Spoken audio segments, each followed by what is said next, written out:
Rule system ബുക്കിൽ back പേജിൽ എഴുതിയിട്ടുള്ള ഫ്രേസുകളെല്ലാം കൂട്ടിച്ചേർത്താണ് ഇത് എഴുതിയിരിക്കുന്നത്.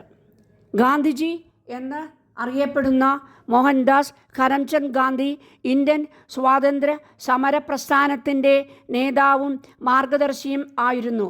ലോകമെമ്പാടും ഗാന്ധിജി ശ്രദ്ധേയം ആയതിന് കാരണം അദ്ദേഹം നേതൃത്വം കൊടുത്ത എല്ലാ സമരങ്ങളും അഹിംസയോട് കൂടിയ ഒരു സത്യാഗ്രഹം ആയിരുന്നു.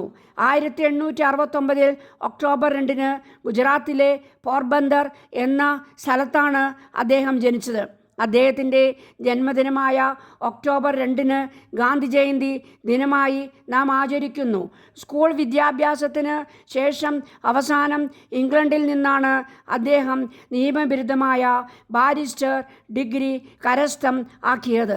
സ്വാതന്ത്ര്യ സമരത്തിൻ്റെ നായകനായി മാറിയ കാലഘട്ടത്തിലെ ആദ്യ ഭാരതയാത്രയായിരുന്നു 1920.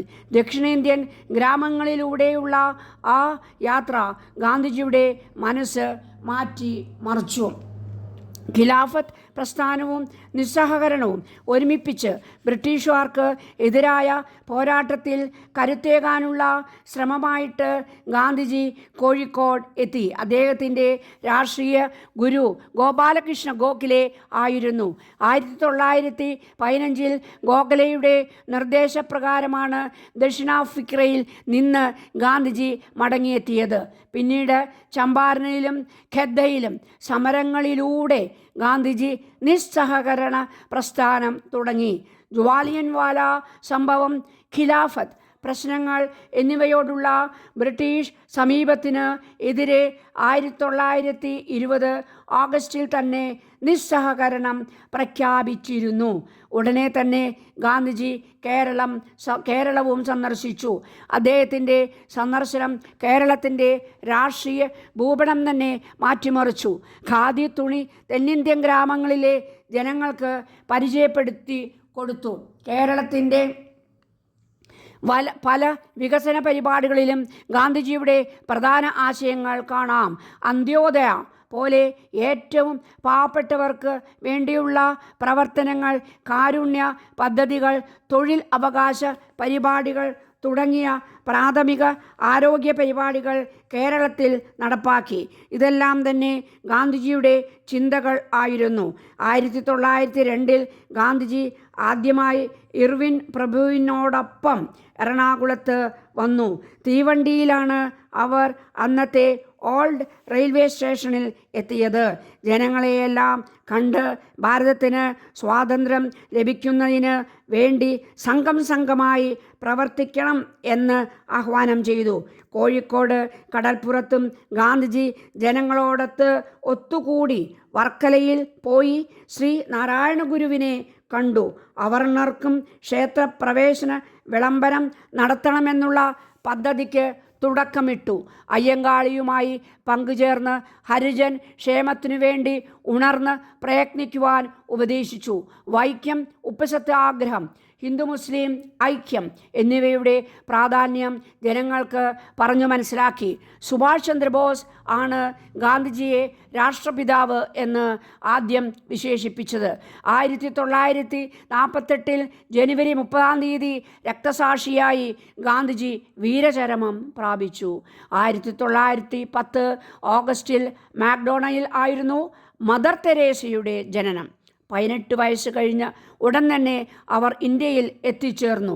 കൽക്കട്ടയിൽ വന്നപ്പോൾ തൻ്റെ ബാക്കിയുള്ള ജീവിതം മുഴുവൻ ഇവിടെ തന്നെ ആയിരിക്കണം എന്ന് അവർ തീർച്ചയാക്കി. ജാതി മതം ഭേദം ഇല്ലാതെ എല്ലാ അശരണരെയും കൂടെ പാർപ്പിച്ച് ശുശ്രൂഷിച്ചു. ആർദ്രത, സ്നേഹം, സേവനം എന്നിവയിലൂടെ ആരംഭിച്ച് ആ സന്യാസിനി തെരുവ് ഓരങ്ങളിൽ നിരാലംബരായി കഴിയുന്ന കുഷ്ഠരോഗികളെയും അംഗപരിമിതരെയും പട്ടിണി പാവങ്ങളെയും കണ്ട് മനസ്സലിഞ്ഞു. തൻ്റെ അധ്യാപന വൃത്തി ഉപേക്ഷിച്ച് കോൺവെൻറ്റിൽ മതിൽക്കെട്ടിന് പുറത്തേക്ക് വന്ന് തെരുവിലെ രോഗികളുടെയും നിസ്സഹായരുടെയും സംരക്ഷണത്തിന് ശുശ്രൂഷയ്ക്കുമായി അവർ സ്വയം സമർപ്പിച്ചു. 1950 മിഷണറീസ് ഓഫ് ചാരിറ്റീസ് എന്ന സംഘടന സ്ഥാപിച്ച് പ്രവർത്തനം ശക്തമാക്കി. മനസ്സ് എത്ര തകർന്നിരിക്കുമ്പോഴും തിരിച്ചു വരുവാൻ ആരുടെയെങ്കിലും ആശ്വാസവാക്ക് മതിയാകും. ആശ്വാസ വാക്കുകൾ കൈമാറുവാൻ നമ്മൾ എല്ലാവർക്കും ഒരുമിച്ച് ഒരു തിരിച്ചറിവാണ് മദർ തെരേസ. അവരുടെ ഉപദേശങ്ങൾ വിലമതിക്കാത്ത സ്വത്തുക്കളാണ്. എത്ര വലിയ പോരാട്ടങ്ങൾക്ക് ഇടയിലും അടിസ്ഥാനപരമായി നിലനിർത്തേണ്ട മനസ്സിൻ്റെ നന്മയുണ്ട്. എങ്കിൽ മാത്രമേ മുറിവേറ്റ് വീഴുന്ന എതിരാളികളോട് സ്നേഹവും ബഹുമാനവും ഉണ്ടാകൂ. വ്യക്തിബന്ധങ്ങളെ ഉലക്കുന്നതും ശിഥിലമാക്കുന്നതും പലപ്പോഴും തെറ്റായ ധാരണകളിലൂടെ ആണ്. സുഹൃതങ്ങളുടെ വിത്ത് വിതയ്ക്കപ്പെട്ടാൽ സ്വയം പടരുവാനുള്ള വഴികൾ അവ തന്നെ കണ്ടെത്തും. ഒരു ശ്രേണിയാണ്. അവിചാരിതമായ നന്മകൾക്ക് അസാധാരണമായ വ്യാപരണശേഷിയുണ്ട്. വാക്കിനേക്കാൾ വലുത് പ്രവൃത്തിയാണ്. സ്നേഹത്തിൻ്റെ നിറവിൽ ചെയ്യുന്ന സേവനമാണ് അഭിലഷണീയം. ശക്തി കൊണ്ട് സാധിക്കാത്തത് ആർദ്രതയുടെ നിറവിൽ സഫലമായി തീരുന്നു. സമൂഹത്തിൽ ആർദ്രതയ്ക്കും അതിൽ നിന്ന് ഉളവാകുന്ന സ്നേഹപ്രവൃത്തികൾക്കും ഏറെ പ്രസക്തിയുണ്ട്. മദർ തെരേസയുടെ പ്രവർത്തനം ഭാരതത്തിൽ മാത്രമല്ല ലോകം മുഴുവനും വ്യാപിച്ചു. ആർദ്രത എന്നാൽ മാനവിക ധർമ്മമായി കാണണം. സമൂഹത്തിൽ അത്ഭുതകരമായ വ്യതിയാനങ്ങൾ വരുത്തുവാൻ കഴിവുള്ള ശ്രേഷ്ഠ വികാരമാണ് ആർദ്രത. മനസ്സ് എത്ര തകർന്നിരിക്കുമ്പോഴും തിരിച്ചു വരുവാൻ ആരുടെയെങ്കിലും ആശ്വാസ വാക്കുകൾ മതിയാകും.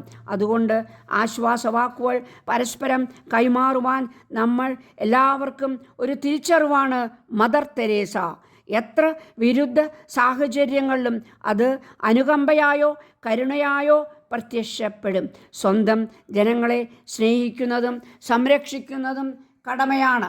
1976 നോബൽ സമ്മാനം ലോകം മദർ തെരേസയ്ക്ക് സമർപ്പിച്ചു.